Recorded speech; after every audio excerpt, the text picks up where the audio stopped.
Dinggin niyong lahat ngayon ang tinig ng Panginoon sa loob na mahinahon.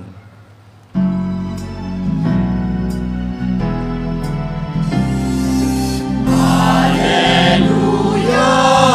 Hallelujah, wikain mo po, nakikinig ako sa iyong mga salita.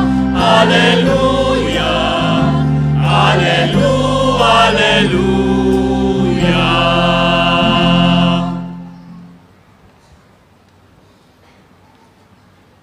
Sumainyo ang Panginoon At sumayo rin. ang mabuting balita ng Panginoon ayon kay San Lucas. Puri sa iyo, Panginoon.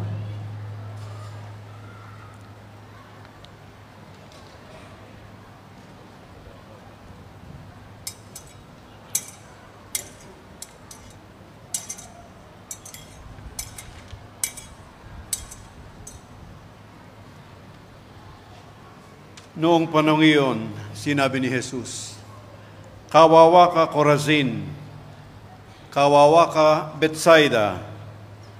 Sapagkat kung sa Tiro at Sidon ginawa ang mga kababalaghang ginawa rito sa inyo, di sinsanay malaon na silang nagdaramit ng sako at nauupo sa abo upang ipakilalang sila'y nagsisisi. Sa araw ng paghuhukom, higit na mabigat ang kaparusahan ninyo kaysa kaparusahan ng mga taga-Tiro at Sidon. At ikaw, Capernaum, ibig mo bang mataas hanggang langit? Ibabagsak ka sa Hades. Ang nakikinig sa inyo ay nakikinig sa akin. Ang nagtatakwil sa inyo ay nagtatakwil sa akin, at ang nagtatakwil sa akin ay nagtatakwil sa nagsugo sa akin."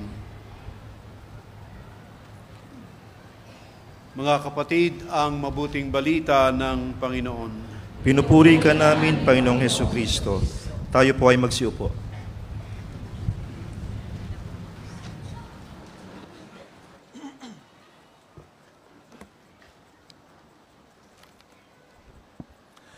Good evening po sa inyong lahat. Batiin natin ang mga katabi natin. Good evening.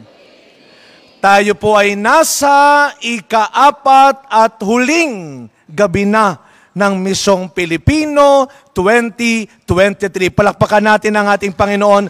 Malakas sa palakpak para sa Panginoon bilang ating pasasalamat. Sino, ang dami natin ngayon, sino ang naka-4 at nakakumpleto, pumalakpak ng malakas? Wow! Siyempre, meron dyan, malamang sa malamang, sino yung ngayon lang nakapunta? Pwede ho ba tumayo yung mga ngayon lang nakapunta? Magpakita ho kayo. Nakikita kayo ng buong mundo, tayo yung mga bagong dating. Palakpakan natin ang mga bagong dating lamang. Kasama ang ating mahal na ambasador. Palakpakan po natin ang ating mahal na ambasador dito sa UAE. Maraming salamat po sa pagsama ninyo sa amin ngayong gabi. Bago ko po magpatuloy, syempre, simulan na natin ito sa papremyo natin. Baka makalimutan ko mamaya. Andun yung ating 2 premyo. Sino? Hindi na yung pinakamaraming dinala. Si Father naman, Nilibre ko na kanina para pumunta lang eh. Sino ang pinakabatang naka-4 na gabi? Nasaan ang pinakabatang naka-4 na gabi? Itinaas na. Huwag niyo po ibabato. Huwag niyo ibabato yung bata. Itatanong ko lang muna. Ilang taon po yung bata? Ilang taon po yon? Ilang taon? Tulungan niyo ako. 10 months. 8 ba 10? Mali pa ako, 9 months. May babata pa ba sa 9 months? Ayun. Ilang buwan ho yung bata? 1 month? 6 months. May babata pa sa 6 months. Nakumpleto nung bata. Kawawang bata, walang kamuwang-muwang. Sa ginawa ng magulang niya. 6 months! Wala nang babata sa 6 months. Ayun ang pinakabata. Palakpakan natin ang kuya, pakibigyan sa, lapit na lang po yung kasama nung 6 months. Bibigyan kayo ng original. Panyo ng Nazarenong pinahid sa kamay ng Nazareno at Santo Rosario. Ayun. Asan po yung bata? Ay, nasan yung... Andyan ho? O sige. Ayun, natutulog. Diba? Siyempre kung may pinakabata, alam na this. Sino ang pinaka-senior na nakakumpleto ng 4 na gabi? Ilang taon po si nanay? 76. Higher? 76? May matanda pa sa 76 na nakakumpleto? Ayun o, ilang taon po si nanay? 87. O di ba na, nagmukha kang bata ngayong gabi? 87. May babata pa sa 87? Andito pa ba? Wala na ho?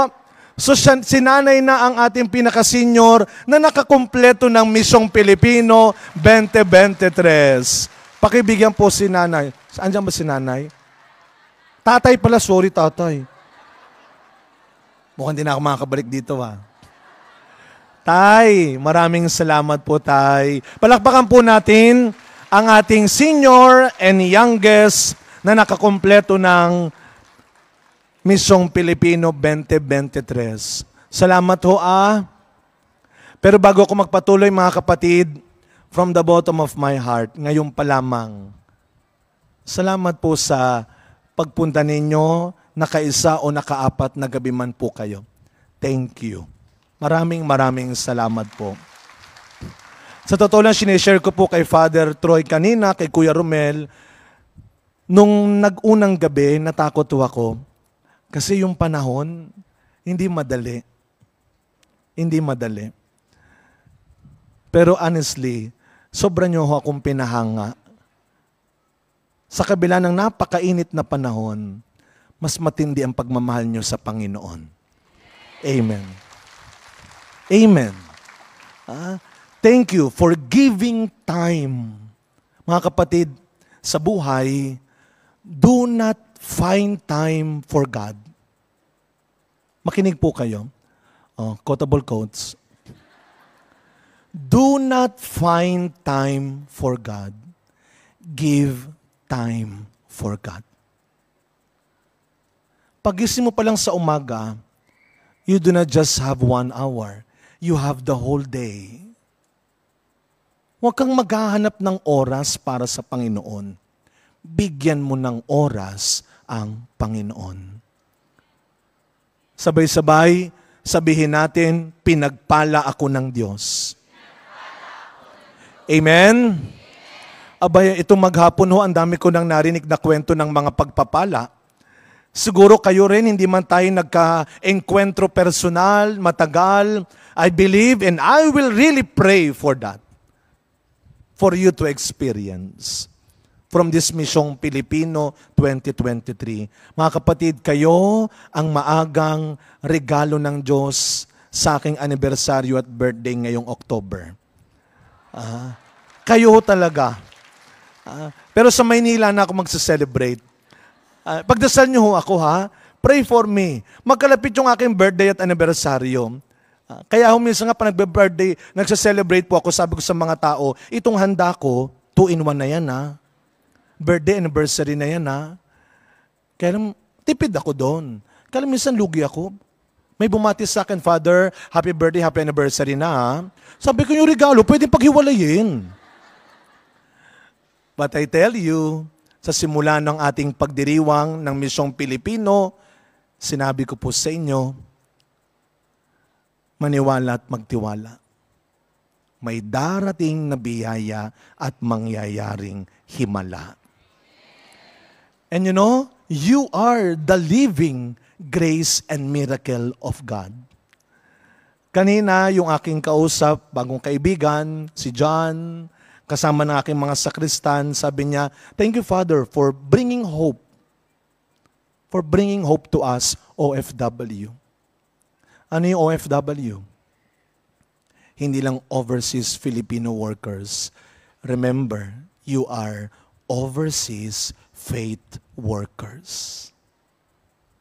After this, I hope and I pray that you will truly share, express your faith to wherever God will send you. Yun po ang aking dasal. At sa huling gabing ito, mga kapatid, wag ho kayo mahiya. Well, nakita nyo naman, talagang pinakita nyo na kayo nahiya. Tumayo pa kayo talaga kanina. Kahit na ngayon lang kayo naka-attend, huwag kayong matakot. Pag ang Diyos nag-bless, lahat kasama lahat. Amen? At lahat tayo ay pagpapalain. Ikaw man ay nakaisa, dalawa, tatlo, o nakumpleto mo yan. Lahat tayo ay bibiyayaan ng Diyos. Kaya please, sabihin sa katabi, God bless you too. Sa ganitong paraan natin tatapusin ang 4 na gabi ng pagninilay, pagdarasal, at pagtitiwala. Lahat tayo biyaya. Hindi ka problema. Nasabi ko na po ito at uulitin ko. Hindi ka problema. Biyaya ka. Mabuti kang tao. Nakakalimutan mo lang siguro. Sa panahon natin ngayon, na hindi na tayo basta na lang naniniwala. Sa panahon natin ngayon, sabi natin, nandito tayo bilang misyonero ni Kristo. Pero hindi tayo nandito para lang hikayatin ng iba, pilitin ng iba sa pananampalataya natin. The best way to promote our faith is witnessing. True witnessing. Bigyan natin ng resibo ang ibang tao ng pananampalataya nating Kristiyano. At ano ang resibong yan? Ang mabuting pag-uugali mo. Ang magandang ginagawa mo. Bilang mga Kristiyano, mabuting gawain at ugali ang resibo. Walang ginawang masama ang Diyos. Walang ginawang mali ang Diyos. Siguro nagkakamali, pero hindi ka masamang tao.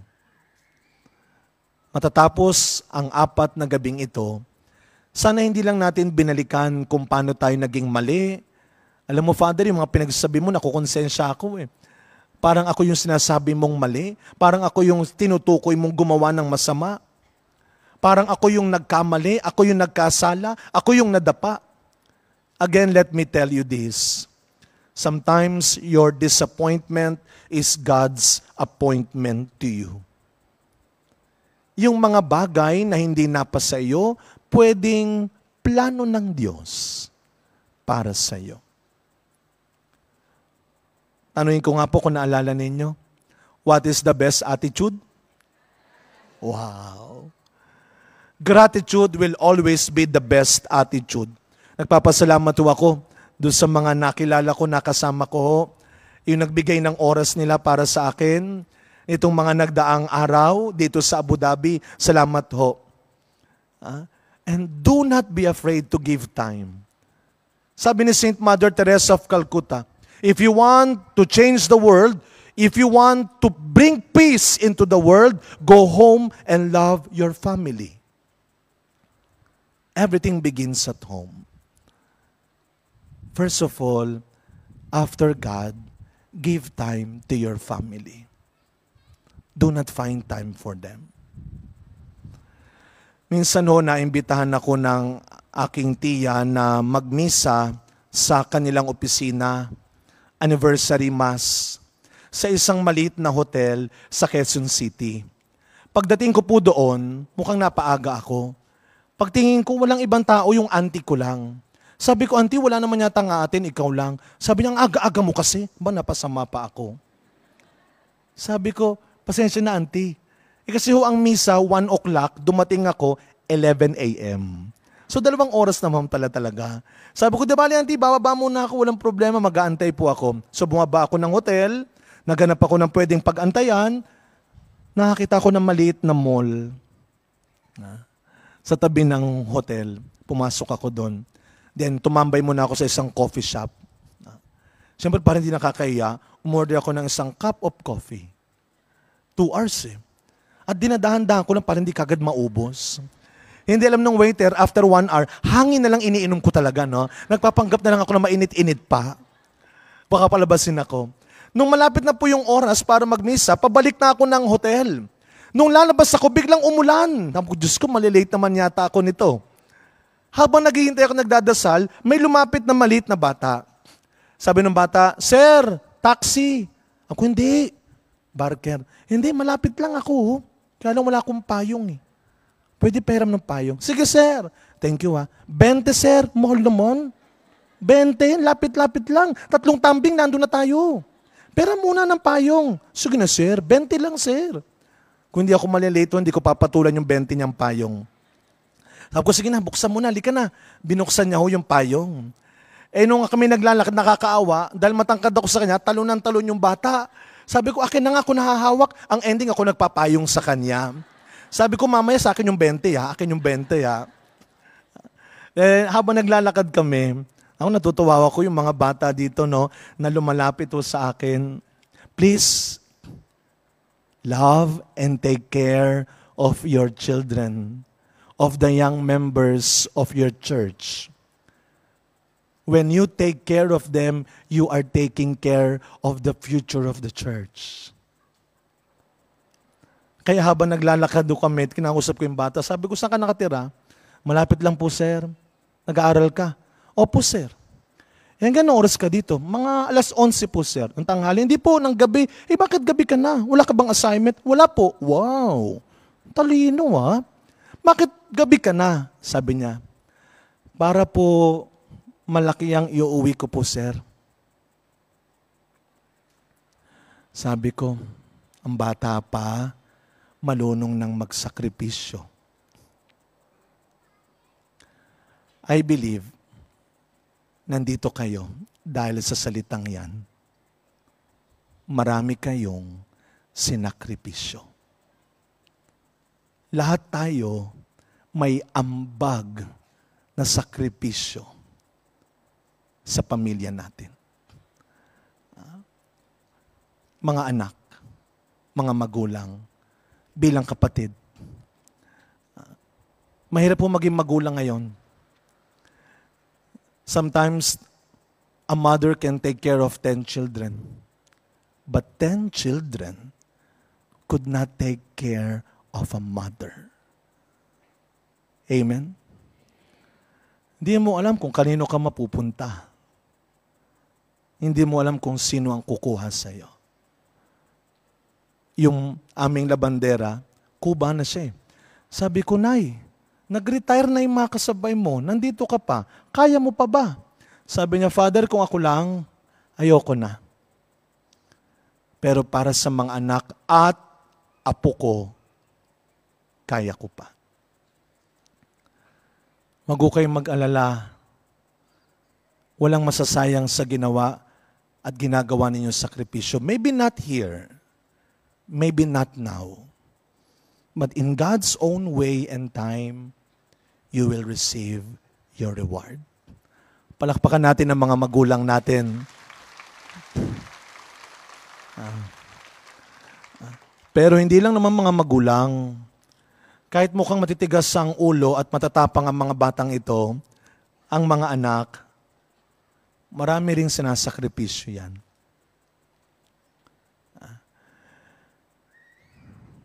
Isang umaga, inimbitahan ako ng aking parishioner, Father, mag-breakfast tayo sa bahay. Alam niyo, tuwing maliligo ako talaga, tinitingnan ko aking tiyan. Ako, lumaki na ba talaga? Parang tumabaya ata ako.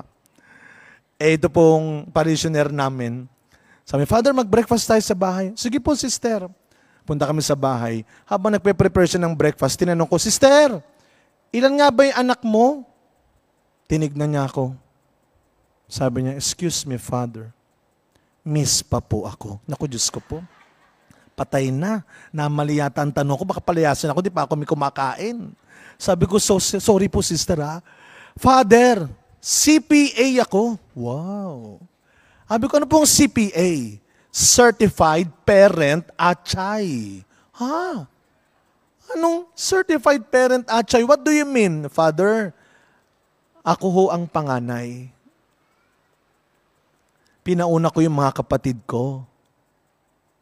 Nakatapos ho sila. Private.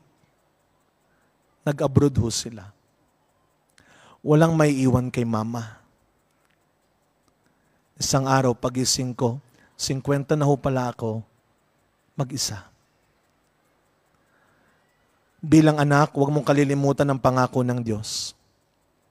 Sino mang anak na rerespeto at mag-aalaga sa kanyang magulang sa kanyang pagtanda, ay hindi kalilimutan ng Diyos. Huwag mong susukuan ang magulang mo. God will never forget you. Ano man ang gawin mo sa magulang mo. Kaya bilang mga magulang, paminsan-minsan, o dalas-dalasan nyo na, huwag nyo naman kalimutang batiin, pasalamatan ang mga anak ninyo na kuminsan tahimik ding nagsasakripisyo para sa atin. Mga magulang, palakpakan ng mga anak din natin. Kung kasama niyo po ang mga anak, kung kasama niyo po ang magulang ninyo, pwede po ba sabihin niyo po sa magulang anak niyo, "Thank you. Thank you." Lahat tayo may kanya-kanyang sakripisyo. Kaya nung sinabi nung bata, "Para malaki po kikitain ko." Tapos nung malapit na kami sa hotel, sabi ko sa kanya, "Kumain ka na ba?" "Opo, sir." Wow, honest. Hindi nananamantala. Minsan kasi may mga tao sa buhay natin, parang lahat daw tayo may John Michael sa buhay natin. Alam niyo kung sino yung mga John Michael ng buhay natin? Ito yung mga taong laging nandyan pag may kailangan. Amen? Nandito ba siya? Huwag nang titignan pa. Pag ganyan, minsan, yung mga kaibigan mong siopaw kung tawagin. Baka ito lang tandaan ninyo, ha? Anong siopaw? Siopaw abusado. Sabi ng bata, "Kumain na po ako, sir." Sabi ko, "Sige, bili na lang tayong tinapay. Gusto mo bili tayong tinapay?" "Sige po, sir." "O saan mo gusto?" "Parang wala naman akong nakita." "Meron, sir." "Saan?" "Ayun, sir." Nagulat ako, ang tinukoy, ang tinuro niya, yung bake shop ng hotel. Ako, Diyos ko, mapapamahal pa yata ako dito. Walang yan to. Hindi nga ako na kumain ng marami. "O sige, lika na, pasok na tayo." "Ayaw ho pumasok pa." "Sir, dito na lang po ako sa labas. Umuulan eh." "Hindi, papasok tayo." "Wag na, sir, dito na lang po ako." Papasok tayo, may pera tayo. That very moment, I remember my formator, my teacher in the seminary.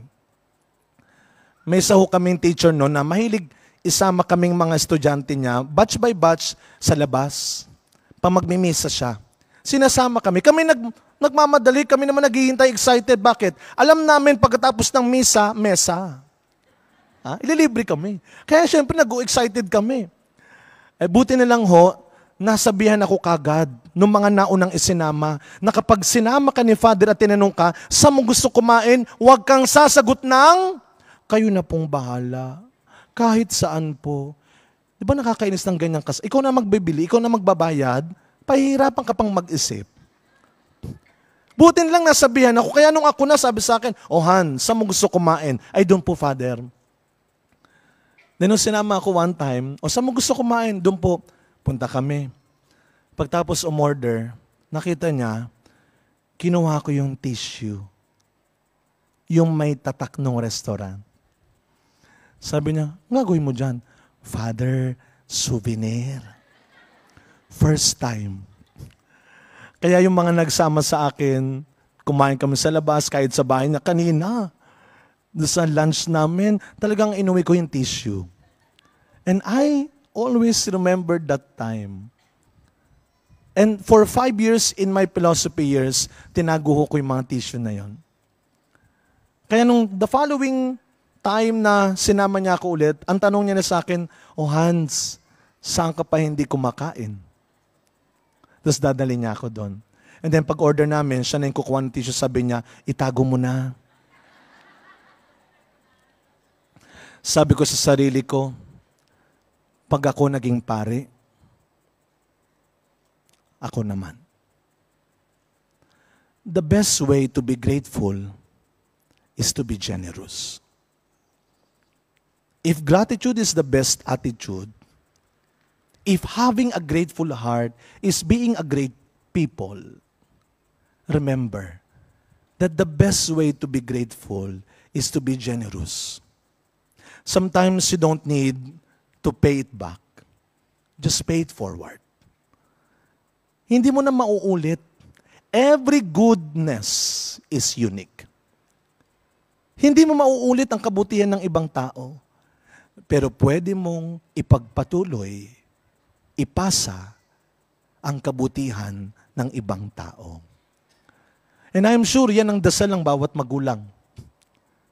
Ito ang ipagdasal ninyo, na huwag kayong magkaroon ng anak na madamot. Otherwise, kayo ang kanyang unang pinagdadamutan. Pray for your children. Kaya sabi ko, papasok tayo. May pera tayo. Pagpasok ko namin, sabi ko, sige, pumili ka na. Pero nung Diyos ko, Lord, sana mura lang po yung piliin. Buti na lang, cupcake lang. Sabi ko, gusto mo ba ng maiinom? Royal po. Wow, ang bilis. Kumain ka na niyan, ha? Order kami. Dinagdagan ko ho. Sabi ko, kamain ka na kasi nagmamadali na ako. Sir, sa bahay na lang po. Para sabay-sabay kami. Pagkatapos ng misyong Pilipinong ito, huwag mong kalilimutan, hindi lang ikaw ang nanghingi sa Diyos. Hindi ka mag-isang nagsimba dito. Kung titignan ho natin, kahit mainit ang panahon, marami tayong nandito. Sana kahit matapos na ang misyong Pilipino, lagi mong isaksak yan sa kokote at puso mo. Sana hindi lang ikaw ang pagpalain, ang guminhawa, ang pagalingin, ang patawarin, ang mahalin, at ang iligtas. It is always and will always be lonely on top, alone. Sana tayo rin. Baliwala ang pagdedebosyon kung walang pagmimisyon. Tandaan ho natin yan. Kaya yung 4 na gabi, nagsimula tayo sa debosyon. Bakit tayo mayroong misyong Pilipino? Hindi lang para kumpletuhin. Hindi lang dahil nakagawian ito. Hindi lang dahil activity ito ng mga Pilipino. Hindi. Sapagkat sa bawat misyong Pilipino, ipinakikita natin na nandito tayo. Hindi lang para magtrabaho, kundi para maging misyonero ni Kristo. And our prayer life will always be our best weapon, instrument, and gift to the world. Baliwala ang pagdedebosyon kung walang pagmimisyon. Ito ang tunay na kahulugan ng ating pananampalatayang Kristiyano, Katoliko, Pilipino. Nung pong ililipat ako ni Cardinal Tagle dati sa seminaryo, takot na takot ho ako. Yung magiging prefect of discipline ako, yung kinuwento ko po sa inyo sa aquarium, naalala ninyo? Takot ho ako. Sabi ko, parang hindi ko kaya. Parang hindi ako bagay doon. So nag-spiritual direction ho ako sa aking SD. And I will never forget his words, advice to me, na gusto ko pong iwan sa inyo. Sabi niya, Father Hans, the best place for you is where you are sent. The best place for you is where you are sent. Huwag mong antayin na ilagay ka sa mataas, sa maganda, sa madaling lugar para maging masaya at gumawa ka ng mabuti. Gumawa ka ng mabuti, piliin mong maging masaya, saang lugar ka man ilagay. Saan man tayo tawagin at dalhin ng Panginoon, sa kabila ng sarili nating pangangailangan, kagalingan o kakulangan sa buhay, sana umiral pa rin sa atin ang isang Kristiyano, Pilipino, naglilingkod, nagmamahal, nagdadasal. Nung December, nag-miss. Alam niyo po yung Talim Island, may taga Rizal ho ba dito? Yung Talim Island ho sa Rizal, if you have heard ho, yung maraming namatay noong nakaraang bagyo, tumaob yung bangka. Sa Talim Island ho yun. Nakapagbigay ho tayo ng ayuda ng donasyon doon. Pero nung December, kasama ko ho yung mga ibang ihos, dahil nagmisa ho kami doon sa Talim Island, tanghali ho yung misa, kaya ang mga sakristan ko puro estudyante. Yung mga nagsimba puro estudyante. 6 lang naman sila. Total magpapasko na. Sabi ko dun sa leader nila, pagtapos ng misa, puntahan niyo ako sa likuran, bibigyan ko kayo ng pamasko. After ng misa, pumunta ho ako sa likuran na, nagulat ako. Halos 20 mahigit na sila. Sabi ko, kanina 6 lang kayo, ba't dumami kayo? Anyway, magpapasko naman, pila kayo. Oh, Merry Christmas, Merry Christmas. Tapos may isang bata ho doon, hindi ko makakalimutan. Pagtanggap niya, yes, tapos talon ng talon, palakpak ng palakpak. Ang lalo ko kinagulat sa kanya, pagtingin ko sa kanya, alam niyo, nakita ko, sabi niya, bilisan niyo, dali, namimigay, dali, pila kayo. Alam ko, sira ulo to. Pilipinong Pilipino, binigyan mo na, nagtawag pa. Pilipinong Pilipino. Sana wag mawawala sa atin yan. Na kapag unti-unti ko nang ikaw na gumiginhawa, kapag unti-unti nang gumaganda ang buhay mo, sana hindi lang ikaw, sana maalala mo rin ng iba. As I end my reflection, this is my final anecdote. My final story. Meron pong isang binata na gustong maging pare. Nag-exam siya. Pagtapos ng exam, tinawag na yung mga pumasa, bagsak siya. So lungkot na lungkot itong binata. Pag uwi niya, sabi ng lola niya, huwag ka na matakot, huwag ka nang malungkot. Baka may ibang plano ang Diyos para sa iyo. So hinayaan na lang niya. Pagtapos mo ng ilang araw, tumawag ko yung seminaryo. Sabi sa kanya, alam mo, kulang pa ng isa this time. Baka gusto mong mag-try. Para bang wild card, doon sa mga bumagsak siya yung nakuha. Baka gusto mong mag-try. Siyempre tuwang-tuwa siya, sige ho. Pumunta ng seminaryo, pinasa ang requirements, tinanggap siya. And 10 years, after 10 years, dun sa mga pumasa, siya yung unang naging pare. At ngayon, siya po ay maglalabing 5 taong pare na at nagsasalita sa harapan ninyo.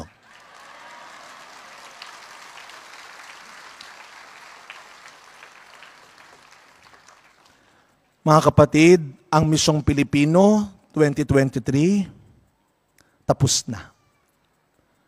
Pero ang misyon mo bilang Pilipinong Katoliko, magpapatuloy pa. Hanggang kailan? Habang nabubuhay ka. Hanggang saan? Kung saan kay padala ng Diyos. Kanino? Sa bawat taong dumadaan sa buhay mo. Hindi madali, hindi laging masaya, pero lagi mong tatandaan, walang tinawag ang Diyos na pinabayaan niya. Bow your heads. Lord Jesus, I love you. Lord Jesus, I want you.